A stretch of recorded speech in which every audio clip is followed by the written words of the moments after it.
அன்பான நண்பர்களே, உங்கள் அனைவருக்கும் வணக்கம். நாம் இப்பொழுது ஸ்போக்கன் இங்கிலீஷ் டுட்டோரியல் 14 என்ற நிலையை அடைந்திருக்கிறோம். இங்கே தமிழ் வெர்சஸ் இங்கிலீஷ், அதாவது தமிழ் வழியாக நாம் ஆங்கிலம் கற்றுக்கொள்ள இருக்கிறோம். தற்பொழுது இந்த வீடியோவில் நாம் பார்க்க இருப்பது what is the difference between can, could and be able to.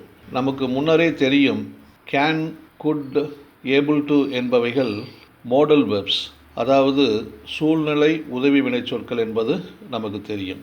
வாக்கிய அமைப்பை பற்றி நான் உங்களுக்கு திரும்பவும் சொல்ல தேவையில்லை. தமிழ் என்பது எஸ்ஓவி பேட்டர்ன், ஆங்கிலம் என்பது எஸ்விஓ பேட்டர்ன். கேனின் பாஸ்ட் டென்ஸ் குட் என்பதாகும். கேனை பற்றி முன்னரே நமக்கு தெரிந்த சமாச்சாரம், அதை நிகழ்கால உணர்வுக்கும் எதிர்கால உணர்வுக்கும் பயன்படுத்த முடியும் என்பது நமக்கு தெரியும். அதை போலவே குட் என்பது பெரும்பாலும் கடந்த கால உணர்வுகளுக்கும் சில சமயங்களில் நிகழ்கால உணர்வுகளுக்கும் எதிர்கால உணர்வுகளுக்கும் உதவி வினைச்சொல்லாக பயன்படுத்தப்படும் என்பதும் நமக்கு தெரியும். இந்த பி ஏபிள் டு என்பது ஆணித்தரமாக முக்காலங்களிலும் பயன்படக்கூடிய ஒரு உதவி வினைச்சொல்லாகும்.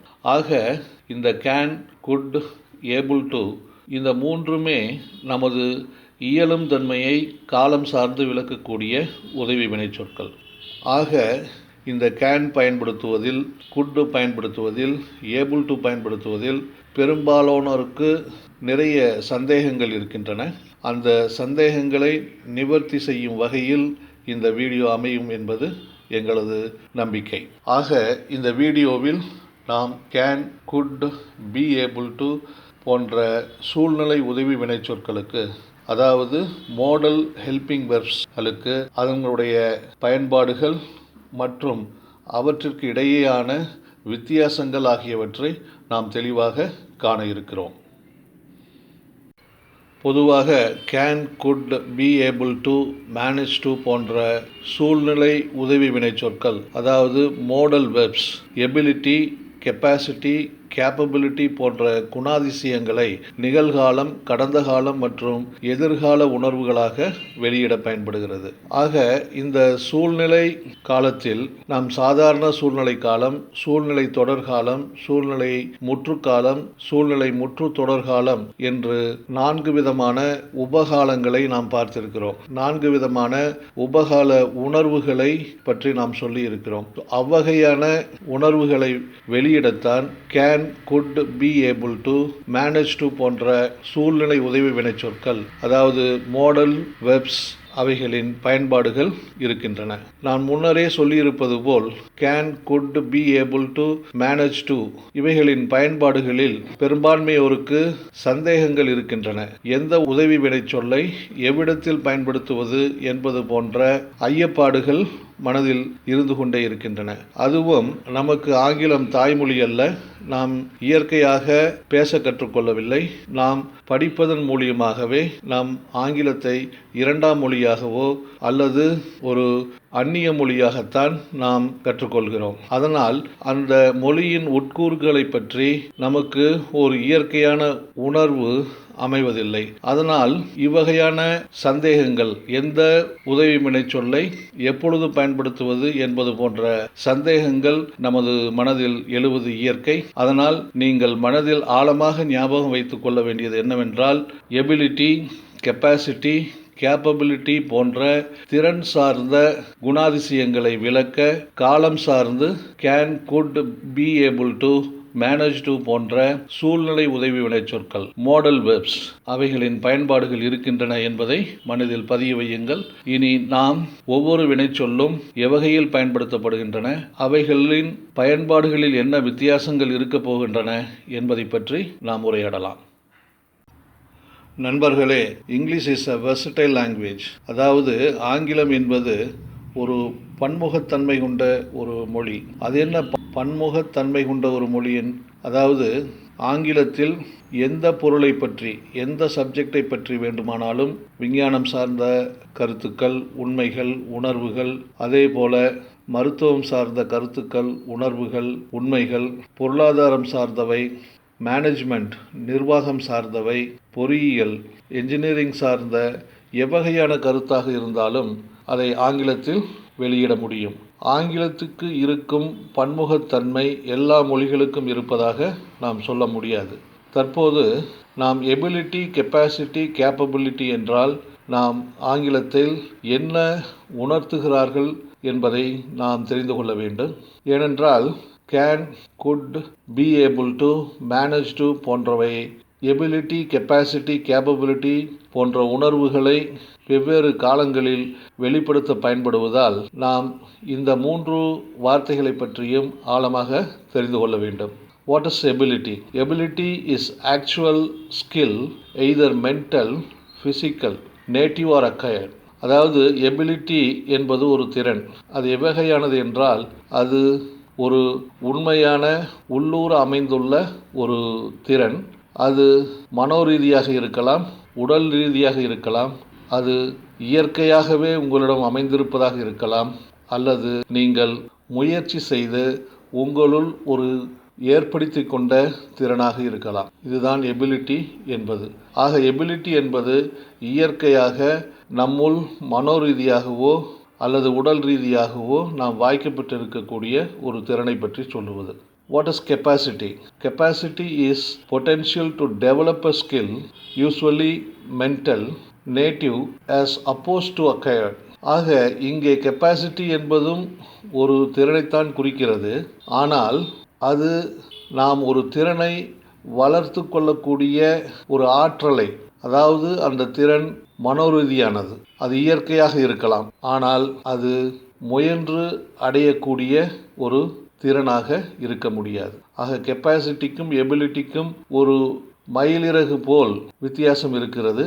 அதை நீங்கள் தெளிவாக தெரிந்து கொள்ள வேண்டும். It is a potential to develop a skill.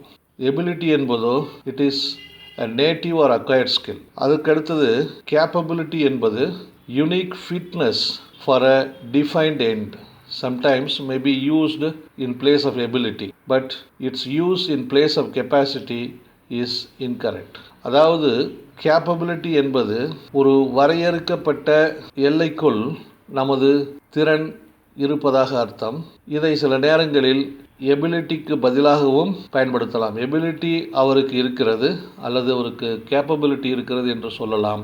ஆனால் எபிலிட்டி, கேப்பபிலிட்டி போன்ற வார்த்தைகளை ஆங்கிலத்தில் கெப்பாசிட்டிக்கு அர்த்தம் கொள்வதாக நாம் பயன்படுத்த முடியாது. ஆக எபிலிட்டி, கெப்பாசிட்டி, கேப்பபிலிட்டி போன்ற திறன் சார்ந்த குணாதிசயங்களை can, could, be able to போன்ற உதவி வினைச்சொற்கள், சூழ்நிலை உதவி வினைச்சொற்கள், மாடல் வெர்ப்ஸ் வெளிப்படுத்த பயன்படுகிறது.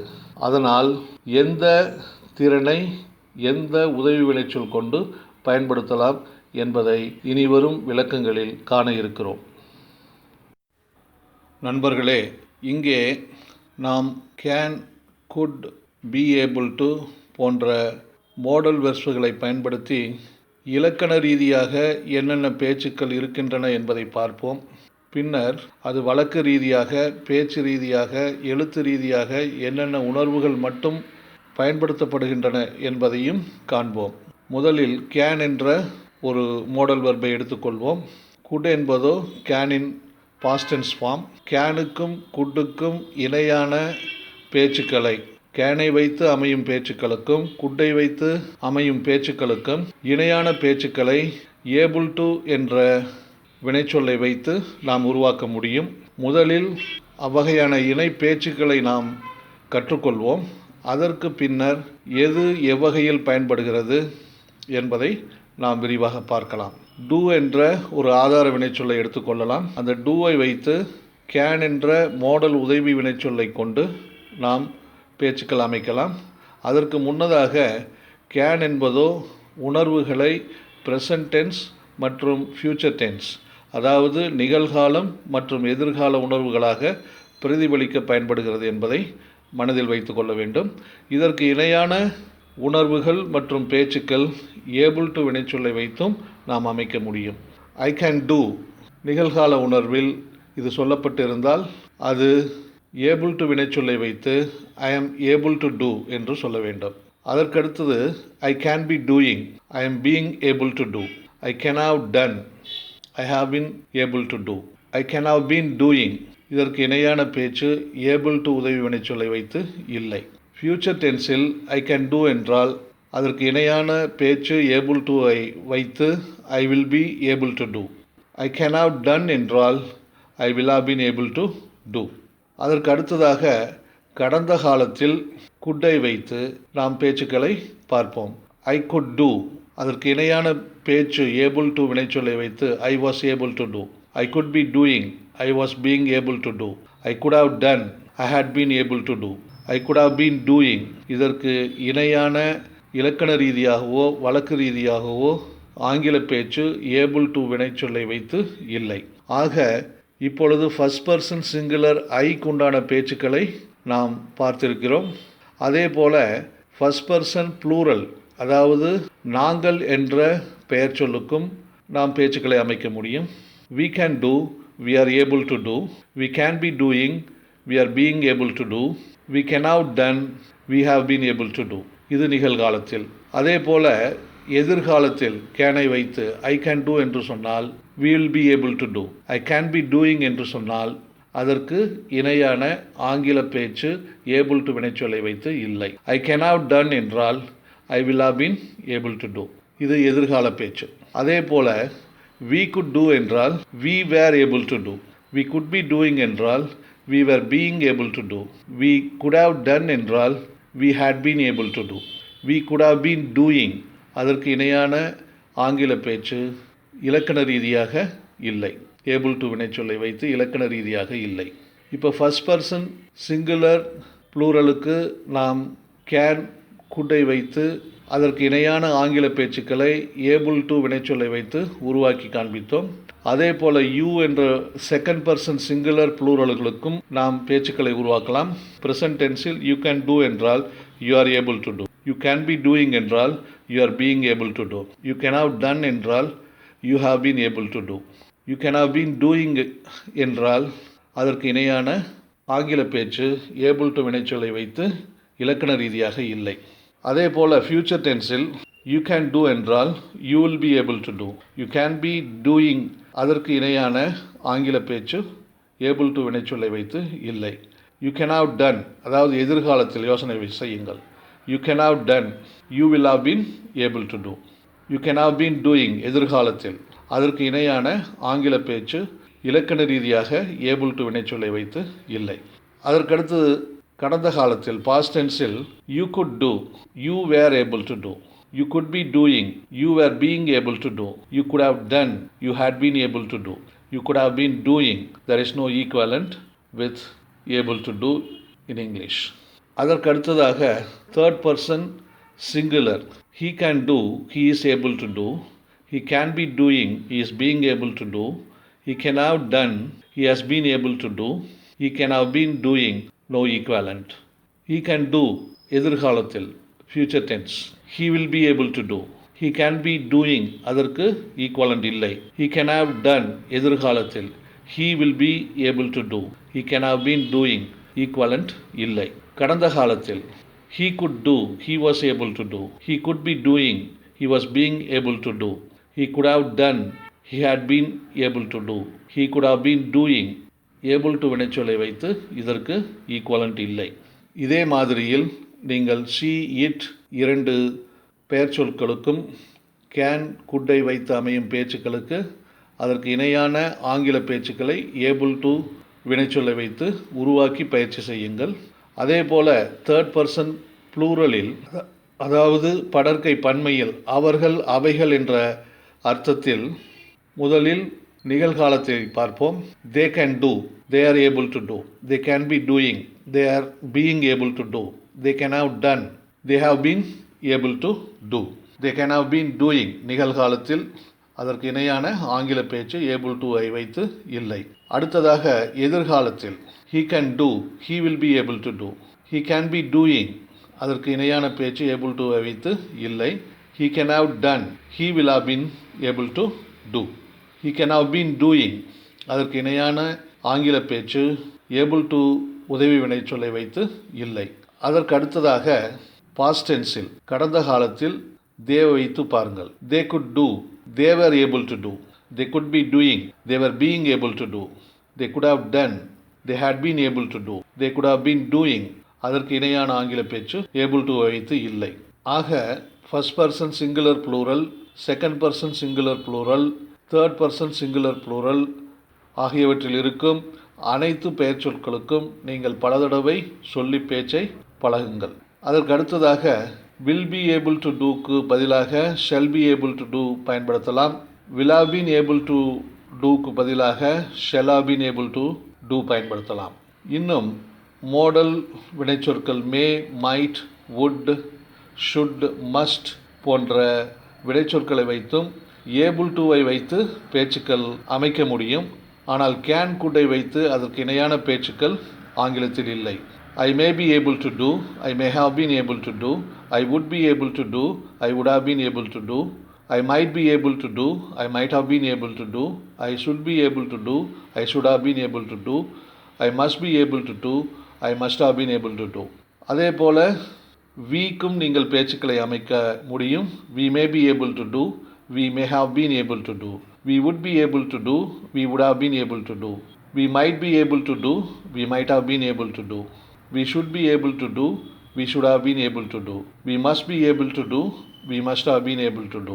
யூவை வைத்தும் பேச்சுக்கள் அமைக்கலாம். You may be able to do, you may have been able to do, you would be able to do, you would have been able to do, you might be able to do, you might have been able to do, you should be able to do, you should have been able to do, you must be able to do, you must have been able to do.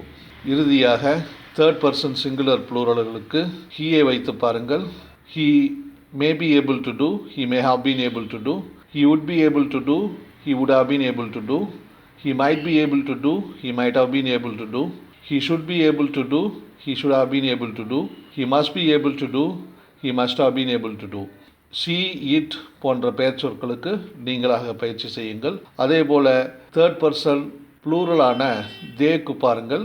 they may be able to do, they may have been able to do, they would be able to do, they would have been able to do, they might be able to do, they might have been able to do, they should be able to do, they should have been able to do, they must be able to do, they must have been able to do. இது கொஞ்சம் லென்த்தியான பயிற்சி தான். இருந்தாலும் நீங்கள் இதை மனம் கோணாமல் சலித்து கொள்ளாமல் பயிற்சி எடுக்கும் பொழுதுதான் நீங்கள் ஆங்கிலத்தில் சரளமாக பேச நினைக்கும் பொழுது எந்த உணர்வு மேலோங்குகிறதோ அந்த உணர்வுக்கு இணையான ஆங்கில பேச்சை நீங்கள் உடனடியாக உருவாக்க முடியும். ஆக நீங்கள் தனித்தனி வார்த்தைகளாக இருக்கும் ஆங்கிலத்தை தவிர்த்து ஆங்கில பேச்சுக்களுக்கென்று ஒரு பேச்சு அகராதியை உங்கள் மனதில் உருவாக்க நீங்கள் முயற்சி செய்து கொண்டிருக்கிறீர்கள் என்பதை நம்புங்கள். அவ்வாறான ஆங்கில பேச்சுகளுக்கான அகராதி உங்கள் மனதில் உருவாகிவிட்டால் நீங்கள் ஆங்கிலத்தை தமிழைப் போலவே சரளமாக பேச முடியும் என்பதை நம்புங்கள். அதனால் இந்த could, can அதற்கு இணையான ஆங்கில பேச்சுக்கள் ஏபிள் டுவை வைத்து உருவாக்கப்படும் அனைத்து பேச்சுகளுக்கும் சிரமம் பார்க்காமல் நேரத்தை வீணடிக்கிறோம் என்று நினைக்காமல் தயவு செய்து வாய்விட்டு பயிற்சியை மேற்கொள்ளுங்கள். நண்பர்களே, இந்த ஸ்லைடின் வழியாக கேன் மற்றும் ஏபிள் டு ஆகிய உதவி வினைச்சொற்களின் பயன்பாடுகளை பற்றியும் அதன் பயன்பாடுகளில் இருக்கும் வித்தியாசங்களை பற்றியும் நாம் கற்றுக்கொள்ள இருக்கிறோம். நமக்கு முன்னரே தெரியும் can is used for present and future. அதாவது கேன் என்ற மாடல் வெர்பை, சூழ்நிலை வெர்பை நாம் ப்ரெசன்ட் டென்ஸுக்கும் பயன்படுத்தலாம், ஃபியூச்சர் டென்ஸுக்கும் பயன்படுத்தலாம். Simple present tense, simple future டென்ஸ்க்கு பயன்படுத்தலாம் என்பது தெரியும். ஆனால் இந்த எபிலிட்டியை பற்றி சொல்லும் பொழுது இரண்டு விதமான எபிலிட்டியை பற்றி சொல்கிறார்கள். ஒன்று ஜென்ரல் எபிலிட்டி, பொதுவான திறன். இன்னொன்று ஸ்பெசிஃபிக் எபிலிட்டி, தனித்துவம் வாய்ந்த திறன் என்று இரண்டு வகையாக பிரிக்கிறார்கள். இந்த ஜென்ரல் எபிலிட்டி, ஸ்பெசிஃபிக் எபிலிட்டியை பற்றி பேசும் பொழுது கேன், ஏபிள் டு இரண்டையும் ப்ரெசன்ட் டென்ஸில் நாம் பயன்படுத்த முடியும். அதாவது I can right a horse, இது ஒரு ஜென்ரல் எபிலிட்டி, ப்ரெசன்ட் டென்ஸில் பயன்படுத்தப்பட்டிருக்கிறது. அதையே ஏபிள் டு பயன்பாட்டில் சொல்ல வேண்டும் என்றால் I am able to right a horse. இதை எதிர்காலத்தில் சொல்லும் பொழுது I will be able to right a horse என்று தான் சொல்ல வேண்டும். I can right a horse என்பது எதிர்காலத்தை குறிக்க தகுந்ததாக இருக்காது என்று சொல்கிறார்கள்.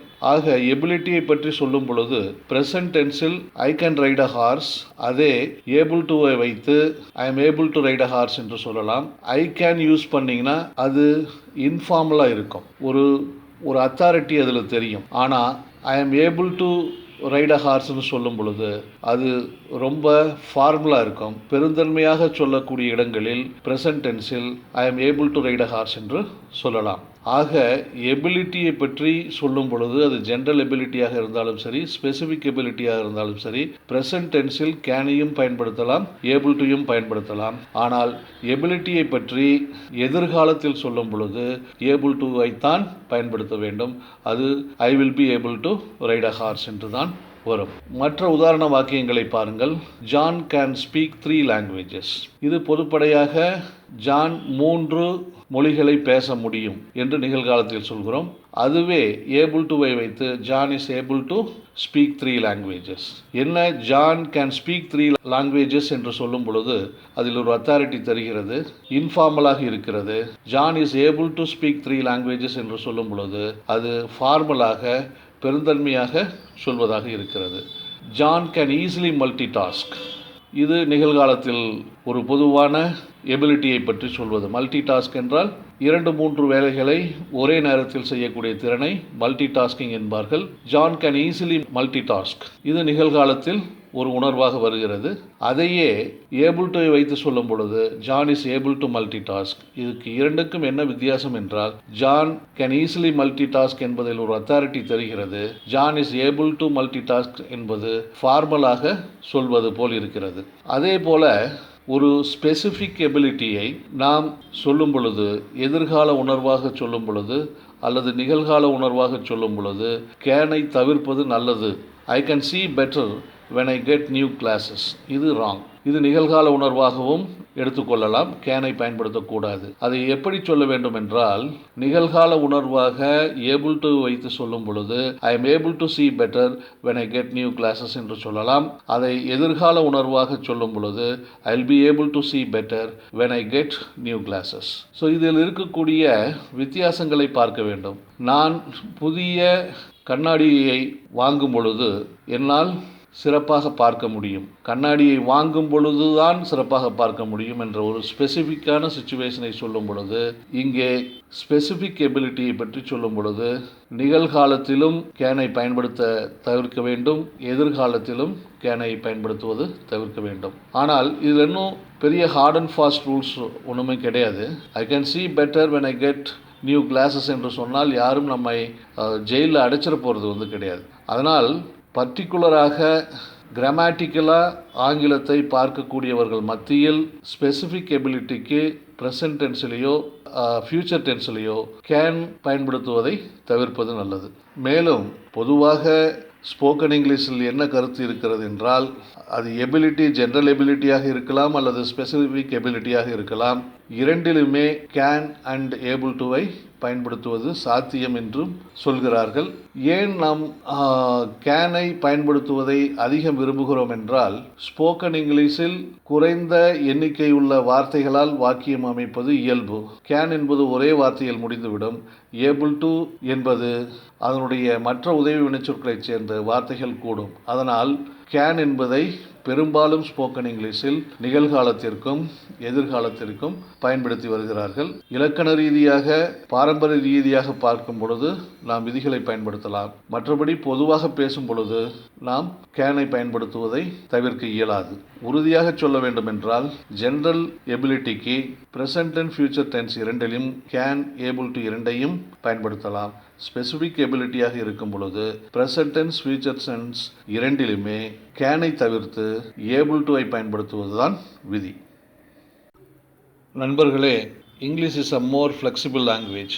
அதே போல் ஆங்கிலம் எவ்வளவு மக்களால் தாய்மொழியாக பேசப்படுகிறதோ அதற்கு சமமான அளவில் இரண்டாம் மொழியாகவும் பேசப்படுகிறது. அதனால் ஆங்கிலத்தை பொறுத்தவரை ஒரு ஹார்ட் அண்ட் ஃபாஸ்ட் ரூல்ஸ் எதையும் பயன்படுத்துவதற்கில்லை. இங்கே to express capacity, opportunity, permission, request, possibility, Kane is better option rather than B able to.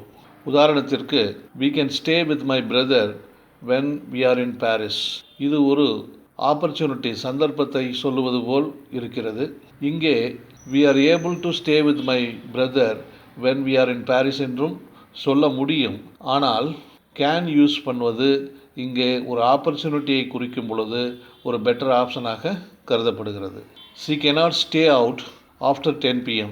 இது அவளுக்கு வாய்த்திருக்கக்கூடிய ஒரு பர்மிஷன், அனுமதியை பற்றி சொல்லக்கூடியதாக இருக்கிறது. அதனால் இதை ஒரு நிகழ்வான உணர்வாக she is not able to stay out after 10 pm என்று சொல்வதோ, அல்லது ஒரு எதிர்கால உணர்வாக she will not be able to stay out after 10 pm என்று சொல்வதோ இல்லை.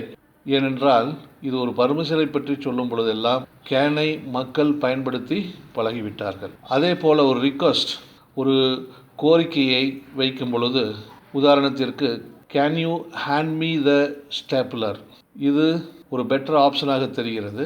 இங்கே are you able to hand me the stapler என்றும் கேட்டிருக்கலாம்.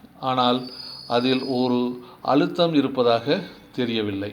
அதனால் இங்கே கேனை பயன்படுத்துவது நல்லது.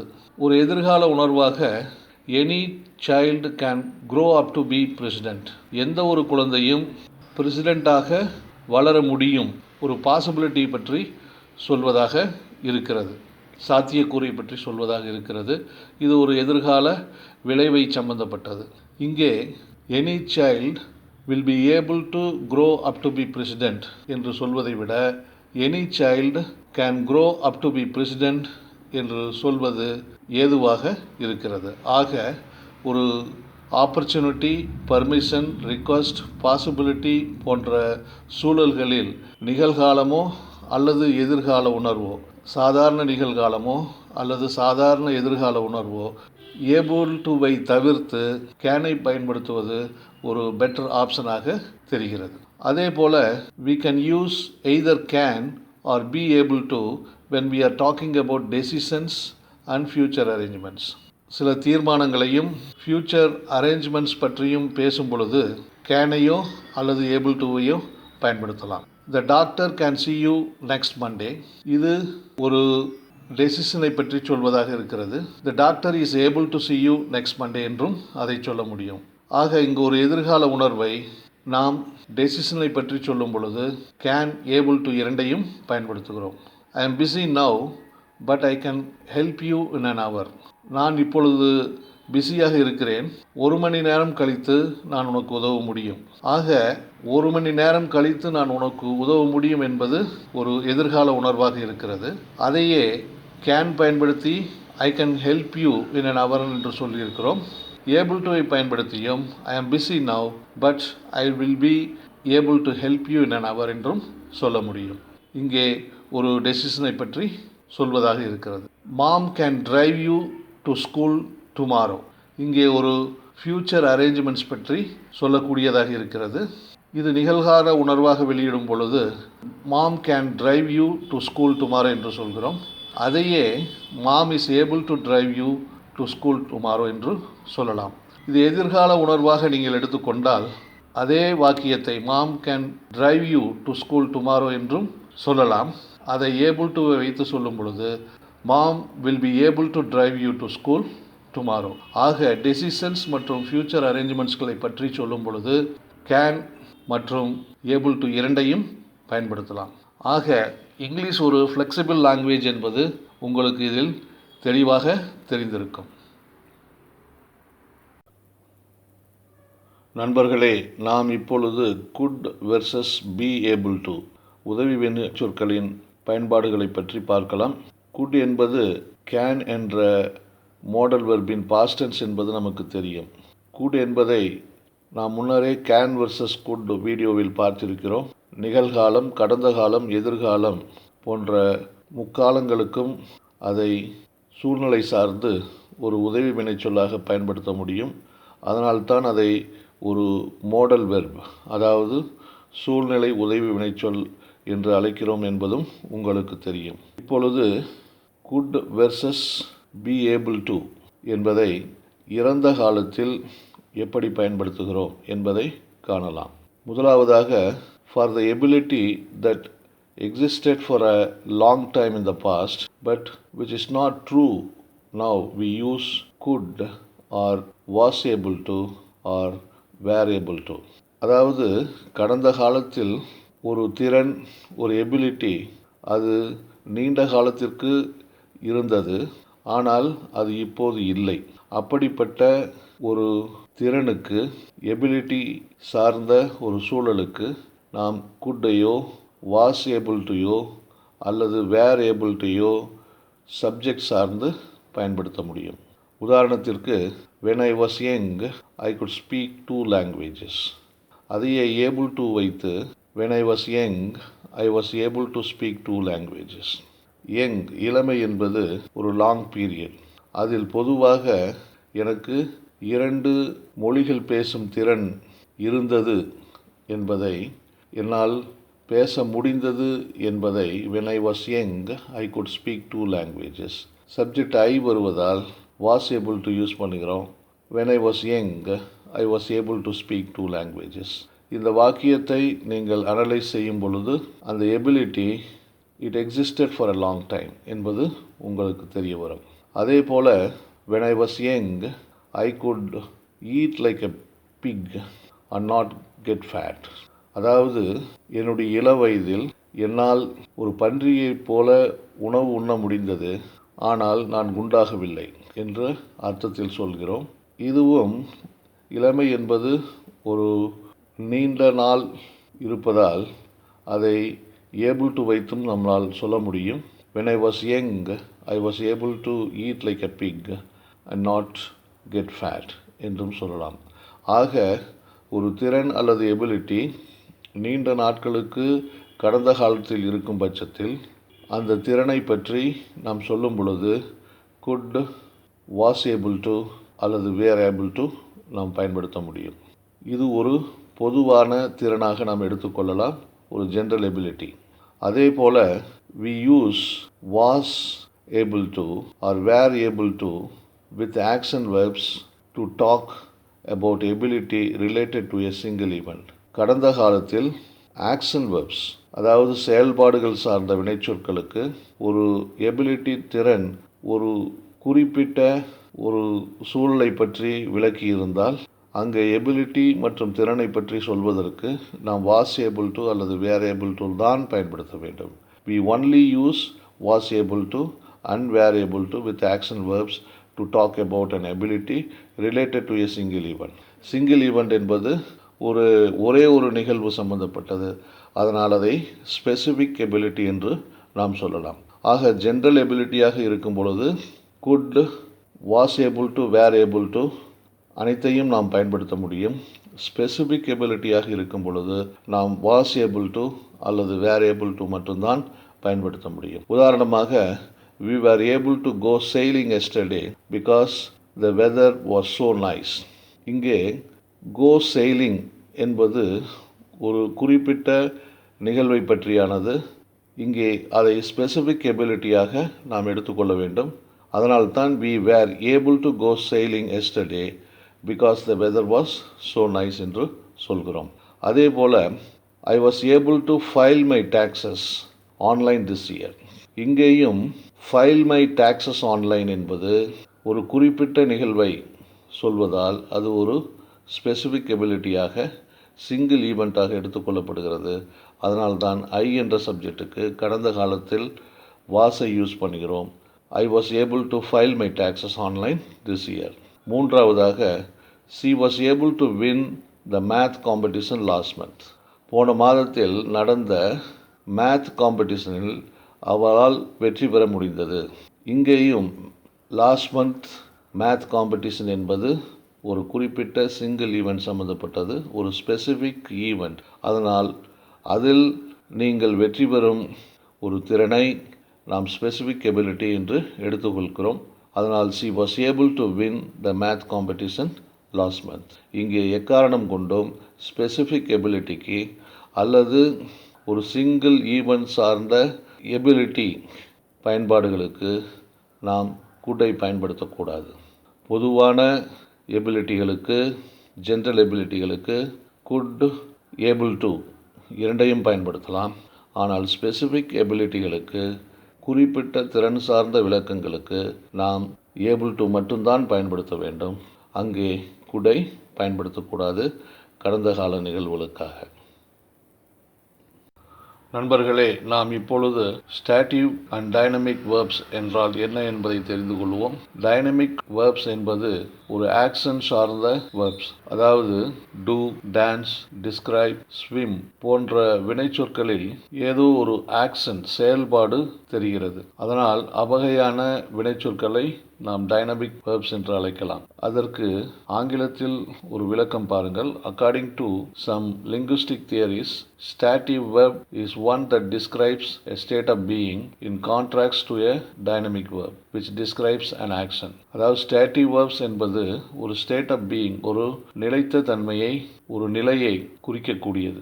ஆனால் டைனமிக்ஸ் வெர்ப் என்பதோ ஒரு செயல்பாடு சம்பந்தப்பட்டது. ஸ்டாட்டிவ் வெர்ப்ஸ்க்கு உதாரணங்கள் agree, believe, doubt, guess, imagine, know, mean, recognise, remember, suspect, think, understand இந்த மாதிரியான வெர்புகள் ஸ்டாட்டிவ் வெர்ப்ஸ் என்று அழைக்கப்படுகிறது. இந்த வெர்புகளை பற்றி நீங்கள் ஆழமாக சிந்தித்து பார்க்கும் பொழுது அக்ரி என்பதிலோ, பிலீவ் என்பதிலோ, டவுட் என்பதிலோ ஒரு தொடர்ந்த செயல்பாடு இல்லை. அது ஒரு ஸ்டேட் ஆஃப் பீயிங், ஒரு நிலைத்தன்மையை குறிக்கிறது. அதனால் அவைகளை ஒரு ஸ்டாட்டிவ் வேர்ப்ஸ் என்று அழைக்கிறோம். ஆக தற்பொழுது நமக்கு ஸ்டாட்டிவ் வேர்ப்ஸ், டைனமிக் வேர்ப்ஸ் என்றால் வித்தியாசங்கள் நமக்கு தெரியும்.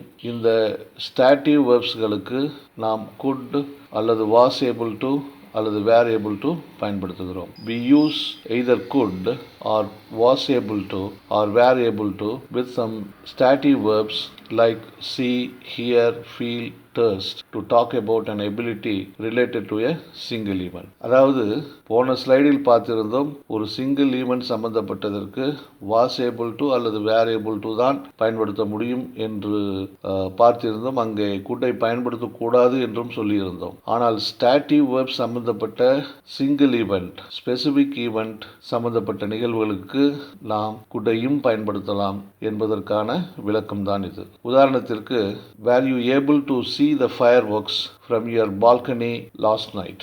லாஸ்ட் நைட் உன்னுடைய பால்கனியில் இருந்து, ஃபயர்வொர்க்ஸ் என்றால் பட்டாசு திருவிழா, அந்த பட்டாசு திருவிழாவை உன்னால் பார்க்க முடிந்ததா என்று were you able to see the fireworks from your balcony last night என்று கேட்டிருக்கிறோம். பார்க்க ஃபயர்வொர்க்ஸ் என்பது ஒரு சிங்கிள் ஈவெண்ட் சம்பந்தப்பட்டது. முந்தைய விதி பிரகாரம் அது ஆக்ஷன் வெர்பாக இருந்தால் நாம் were able to தான் பயன்படுத்த வேண்டும், குட்டை பயன்படுத்த முடியாது. ஆனால் இங்கே could you see the fireworks from your balcony last night? உன்னுடைய பால்கனியில் இருந்து அந்த பட்டாசு திருவிழாவை நீ பார்க்க முடிந்ததா என்று குடையும் பயன்படுத்தி இருக்கிறோம். ஆக ஸ்டாட்டிவ்ஸ் வெர்புகளுக்கு குடையும் பயன்படுத்த முடியும் என்பதற்காகத்தான் இந்த விளக்கம். I was able to taste the salt in her cooking. அவளின் சமையலில் இருந்த உப்பை நான் சுவைக்க முடிந்தது. இங்கே வாஸ் ஏபிள் டு பயன்படுத்தியிருக்கிறோம். டேஸ்ட் என்பது ஒரு ஸ்டாட்டிவ் வெர்ப், அதனால் வாஸ் ஏபிள் டு பயன்படுத்தினோம். டேஸ்ட் என்பது ஒரு ஸ்டாட்டிவ் வெர்ப் என்பதனால் அதற்கு குட்டையும் பயன்படுத்த முடியும். I could taste the salt in her cook. அவளின் சமையலில் இருந்த உப்பை என்னால் கண்டுகொள்ள முடிந்தது அல்லது டேஸ்ட் செய்ய முடிந்தது என்று குட்டையும் பயன்படுத்தி சொல்கிறோம். அதற்கு அடுத்ததாக, because I was sitting in the front row, I was able to hear the teacher clearly. Hear the teacher என்பது ஒரு சிங்கிள் ஈவெண்ட் சம்பந்தப்பட்டது.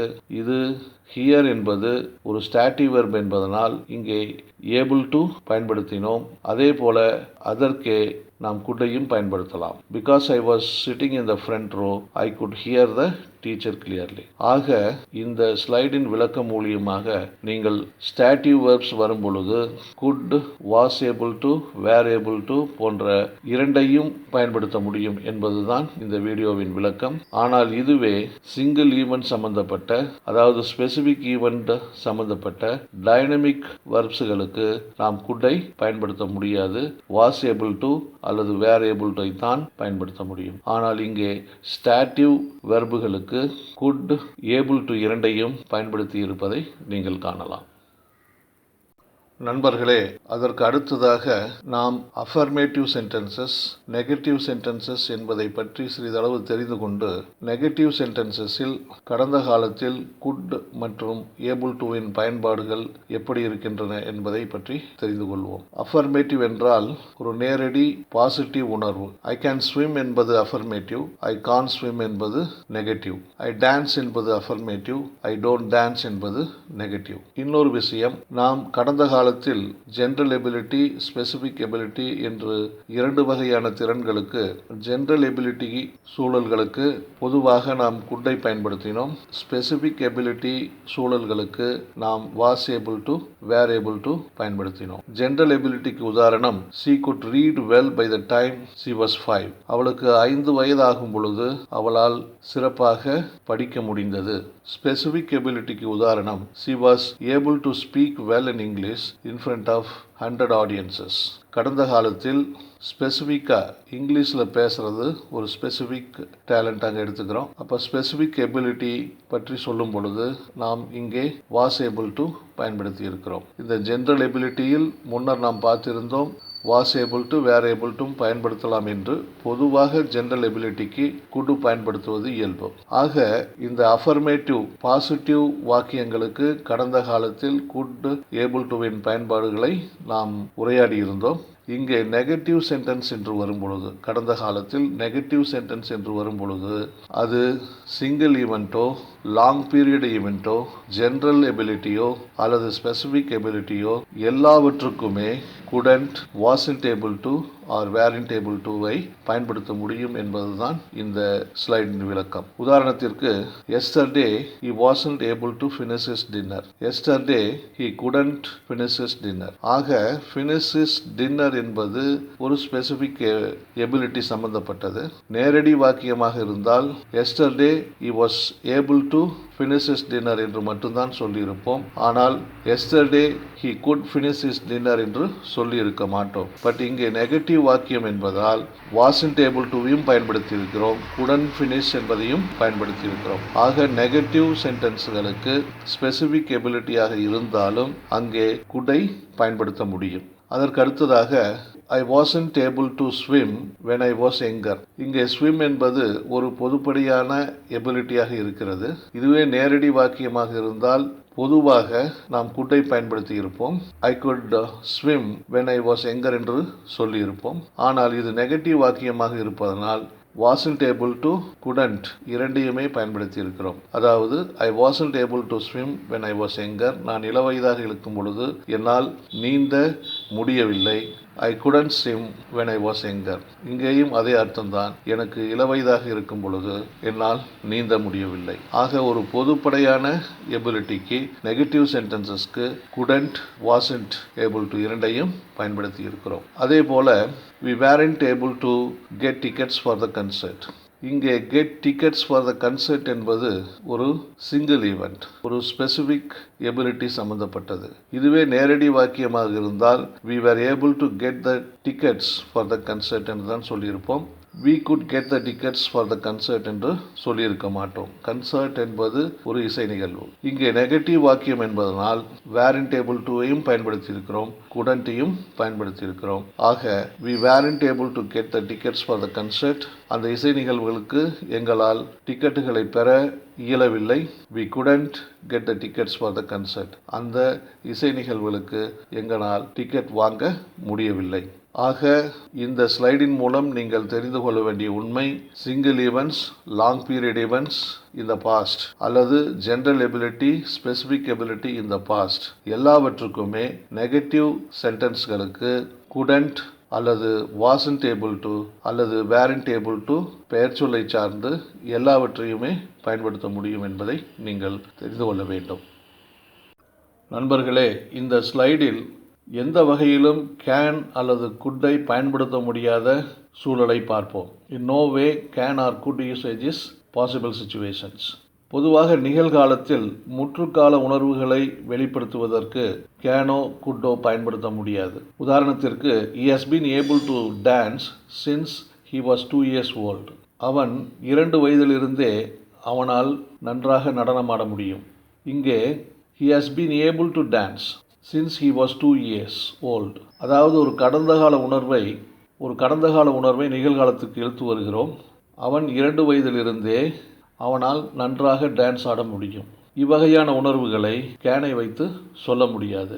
அதனால் கேன் என்ற மோடல் வெர்புக்கு ப்ரெசன்ட் பர்ஃபெக்ட் உணர்வுகளை வெளிப்படுத்த முடியாது. அதே போல் I haven't been able to sleep recently. கொஞ்ச நாட்களாகவே என்னால் சரியாக தூங்க இயலவில்லை என்பதை ஒரு ப்ரெசன்ட் பர்ஃபெக்ட் டென்ஸாக நீங்கள் சொல்லும் பொழுது கேனின் பயன்பாடு இங்கே கொண்டு வர முடியாது. அதை போலவே he likes being able to choose his own working hours. அவனுடைய சொந்த வேலை நேரங்களை தேர்ந்தெடுக்க இயல வேண்டும் என்று அவன் விரும்புகிறான். அவனாகவே தேர்ந்தெடுக்க இயல வேண்டும் என்று அவன் விரும்புகிறான். He likes being able to choose his own working hours. So இந்த மாதிரியான he likes being able to choose, அதாவது ஒரு உணர்வை he likes விரும்புகிறான், அதற்கு மேற்கொண்டு அதன் விளைவை ஒரு இயலுந்தன்மையில் சொல்ல வேண்டும் என்றால் இங்கே able to ஐத்தான் பயன்படுத்த வேண்டும். He likes being able to choose his own working hours. அதனால் இவ்வகையான சூழல்களில் நீங்கள் கேனை பயன்படுத்த முடியாது அல்லது குட்டை பயன்படுத்த முடியாது.